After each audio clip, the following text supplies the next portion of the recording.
Zenikusudachi, front stance. Okay. For front stance, you're going to start off in right position.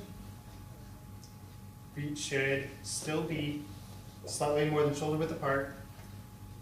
All you're going to do is take your back leg. So for this instance, it's going to be our right leg. And you're going to step back. Both feet should be facing forward. There should be no difference in the width of your legs. So it should still be slightly more than shoulder width apart. And front knee should be bent. Back leg is straight. Hands are up. For this, the weight distribution is about 50-50. And it's a very good stance for line drills. Kokutsudachi, back stance. Okay. Back stance. Back in the ready position. For this one, you're going to step back again, but this time your whole body is going to turn. If you're not comfortable with the stance, all you're going to do is once you turn, feet should come together.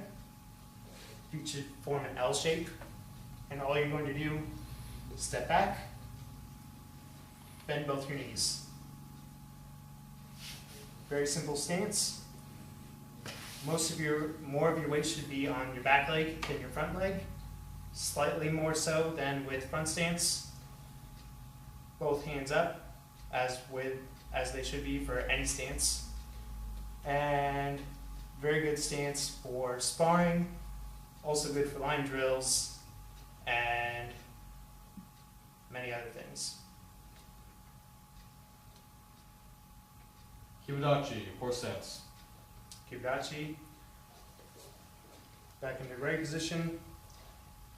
All we're going to do is, instead of stepping back, this time we're going to step out. Knees should be bent as if you're riding a horse. Again, this is a very good stance for line drills. It's also a very sturdy stance.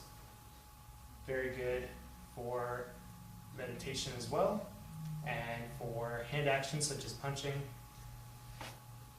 Hands are going to be at the side rather than being up, and both hands should be in pocket.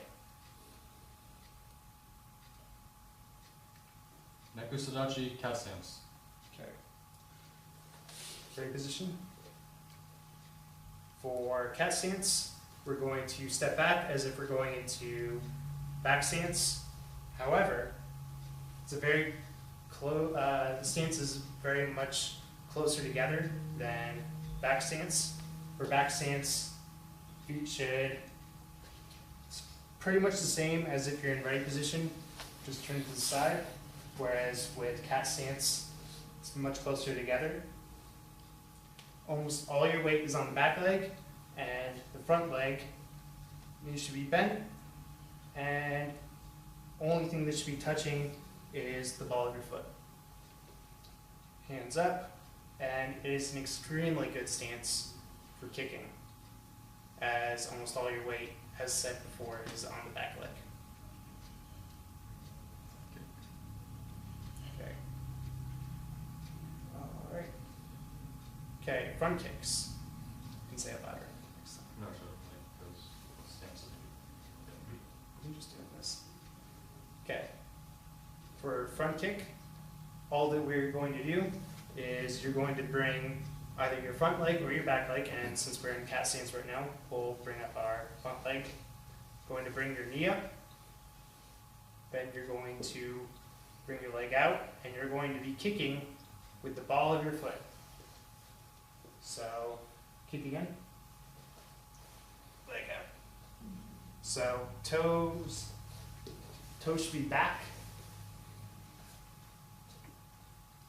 And you should be kicking with the front of your foot, the ball of your foot, rather than the toes.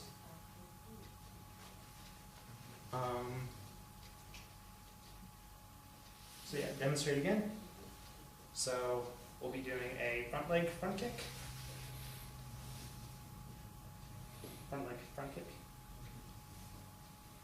Now if you're doing it right, You should bring your knee all the way up. This is going to make the entire action a lot easier. The higher you bring your knee up, the higher you're able to kick. So, knee is down here. Not going to be able to kick very high because you're going to have to bring your whole leg up. Whereas if your leg is already up, it's much easier to do a much higher kick at the start since your leg is already up as high as you need it. So, switch into front stance, switch into back stance. Now, back leg front kick. Same thing, except this time all you're going to do is be bringing your back leg to the front. So rather than just bringing your leg up, you're going to shift your weight and bring your back leg up and then kick. So not too much of a difference. And same as before, high knee action. Otherwise, you're not going to be able to kick right. So knee up and kick. And from the side.